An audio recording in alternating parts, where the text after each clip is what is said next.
Hello and welcome everyone. Today I will be sharing with you some tips and tricks that are totally fair and not exploits that are used in Crusader Kings 3. As we get into it, I would like to ask you to kindly subscribe and hit the like button. I am aiming to achieve 1,000 subscribers and I would really appreciate you subscribing to my channel. Our first tip is right at the beginning in the character creation screen. And that is the fact that you can create multiple custom rulers and you don't need to play any of them.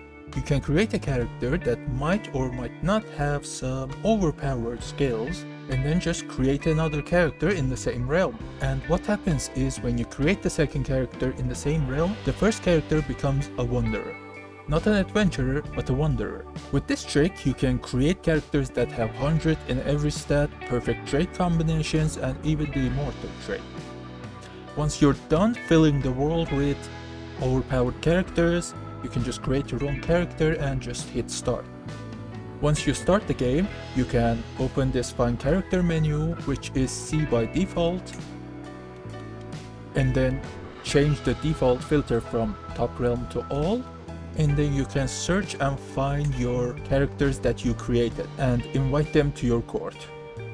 Sometimes you might need to pay for their travels, which is most of the time 25 to 30 gold, but that is a small price to pay for a overpowered council.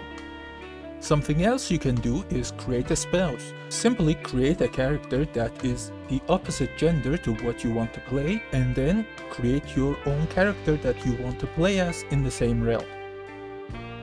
Once you start the game, hit the find spouse button and you don't even need to fiddle with the filters this time. You can just find the character and send a proposal. Now, this guy is not accepting our invite because we don't have a hook on them and they don't really want to be in our court right now. So these characters that don't want to accept your invite, there's a couple of ways to invite them. You can first marry your husband. Once you're married, you can change their job to court politics so that people like you more because of your higher diplomacy, and that might just take over the likelihood of them accepting your invite. So let's see here, yeah, we don't even need to pay for their expenses, they'll just accept it this time. Once everyone is here, we can just assign them to their work, and just like that, we have a perfect council.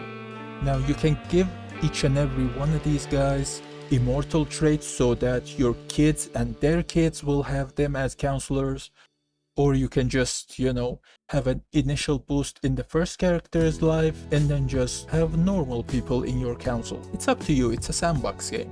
Now the best part about this exploit is that you can play as a normal character that is within the limits of the character creation points so that your game is achievement compatible. As you can see here, you can even play in Ironman mode. If I change the job of my spouse right here to assist ruler, is going to give us 20 in every skill. And something else we can do is, I believe it's in the learning traits, yeah, 20% of the counselor's primary skills is added to your own.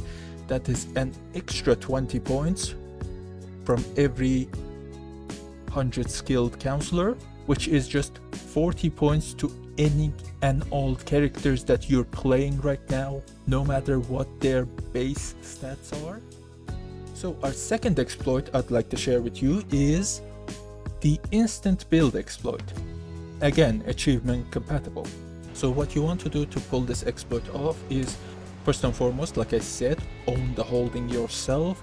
If the holding is someone else's, you cannot pull this exploit off because you need to be able to cancel the building. So first step is find the building you want to build, pause the game, click construct, and then just fuck it up because someone else owns it. I didn't fucking look at it. Yay, we're gonna have a holy shit.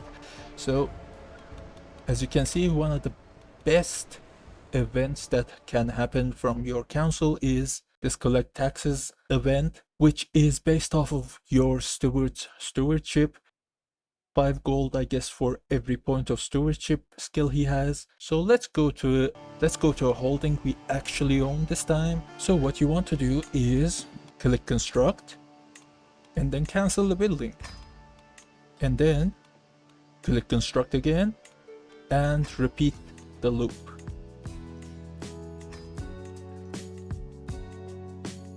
So what happens is when we unpause the game, as you can see here, every day that passes, let's just slow the speed down, every day that passes in game is going to be multiple days passing in the construction queue. As you can see here, every day that passes, roughly 9 days is passing on the construction queue, and the more you do this loop, the more days it passes every day. So you can just do this loop 10 times, 20 times and instantly build the building. That would take like 3 years. So it says it's gonna take 2 years. This is 1067 July. Let's speed up the game.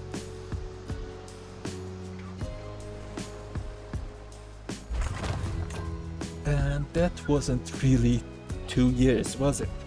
It's still 1067, it's September now. So there are some other exploits in this game, like the double depose exploits and the kidnapping the ruler exploit while starting the war, but these two are well known, so I'm not going to get into that. You can just search for them online and you can find everyone talking about them. Again, I would like to thank you for watching. I would like to celebrate the 100 subscriber milestone. I wouldn't be able to do that without you guys. I would like to thank every single one of you that subscribed without expecting any content in return, considering how my upload schedule is. And I would like to ask the rest of you to subscribe to my channel so that we can hit 1,000 subscribers, maybe 2,000, maybe even become a, decently sized community. Again, thanks for watching and have a nice day.